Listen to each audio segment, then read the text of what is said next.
علی محمد خان کا 9 مئی بلا کر عمران خان کو ایک اور موقع دینے کا مطالبہ۔ ریاست ماں کی طرح ہوتی ہے، ماں سزا کے ساتھ درگزر اور نصیحت بھی کرتی ہے۔ رہنما پی ٹی آئی علی محمد خان کی گفتگو۔ السلام علیکم، میرا نام مظفر شاہ ہے اور آپ دیکھ رہے ہیں ایم پی نیوز۔ ناظرین کرام، رہنما پی ٹی آئی علی محمد خان نے 9 مئی بلا کر عمران خان کو ایک اور موقع دینے کا مطالبہ کیا ہے۔ انہوں نے نجی ٹی وی کے پروگرام میں گفتگو کرتے ہوئے کہا کہ ریاست ماں کی طرح ہوتی ہے، ماں سزا کے ساتھ درگزر اور نصیحت بھی کرتی ہے۔ انہوں نے کہا کہ جو ہمارا ادارہ ہے، پاک آرمی ہے، ایئر فورس ہے، نیوی ہے، اس کے ساتھ پیرا ملٹری ہے، رینجرز ہے، یہ سارا کچھ وہ ہے جو ہم اون کرتے ہیں۔ کچھ لوگ اس میں سرو کرتے ہیں، جو اپنی ڈیوٹی کرتے ہیں، ہم سب ان کے امین ہیں، ان کو اون کرتے ہیں، بلکہ بہت سی جگہوں پر جرنلسٹ اور سیاستدانوں کو ان کا دفاع بھی کرنا پڑتا ہے کہ ہر چیز کا جواب ان کو نہ دینا پڑے۔ Army chief general Asim Munir کو سازش کے تحت ہٹانے کے الزامات پر علی محمد خان نے کہا کہ عمران خان شخصیات کو نہیں، عہدے کو دیکھتے ہیں۔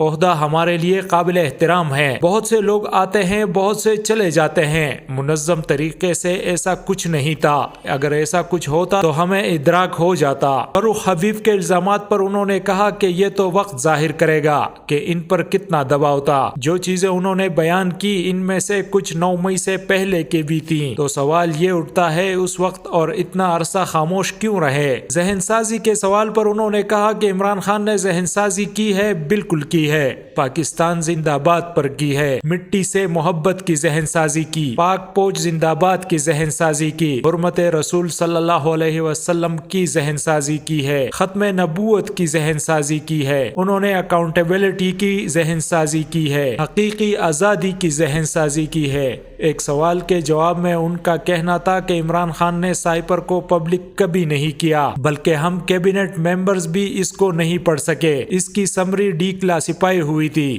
خان صاحب نے اتنی احتیاط رکھی کہ اس ملک کا نام بھی شروع میں نہیں لیتے تھے، مقصد صرف یہ تھا کہ بات سامنے آئے کہ مداخلت ہو رہی ہے۔ علی محمد خان نے بتایا کہ احتجاج والے دن ہمارے گاؤں میں کوئی بزرگ فوت ہو گئے تھے تو مجھے وہاں جانا پڑ گیا تھا، وہاں پر خان صاحب کی گرفتاری کی اطلاع ملی تو میں اسلام آباد آ گیا، مجھے آنے میں پورا دن لگا کیونکہ سارے روڈ بلاک تھے، اس وجہ سے اس دن میں احتجاج میں نہیں تھا۔ اس کے ایک دن چھوڑ کر میں قانونی ٹیم کے ساتھ سپریم کورٹ جا رہا تھا، خان صاحب کی پیشی تھی تو راستے میں گرفتاری ہو گئی۔ انہوں نے کہا کہ جن لوگوں نے احتجاج میں حصہ لیا، پرامن احتجاج کیا، وہ ان کا حق ہے، لیکن جنہوں نے حدود پار کی ہیں تو میں بار بار کہہ چکا ہوں وہ پارٹی کی پالیسی نہیں تھی، نہ میرے سامنے کسی بھی میٹنگ میں خان صاحب نے پرتشدد ہونے کی بات کی۔ اب اگر کسی نے غلط کیا ہے تو ظاہر ہے انہوں نے چارجز کا سامنا کرنا ہے۔ ان کا کہنا تھا کہ غلطی کرنے والے بھی پاکستانی ہیں، ریاست ماں کی طرح ہوتی ہے، ماں سزا کے ساتھ درگزر اور نصیحت بھی کرتی ہے۔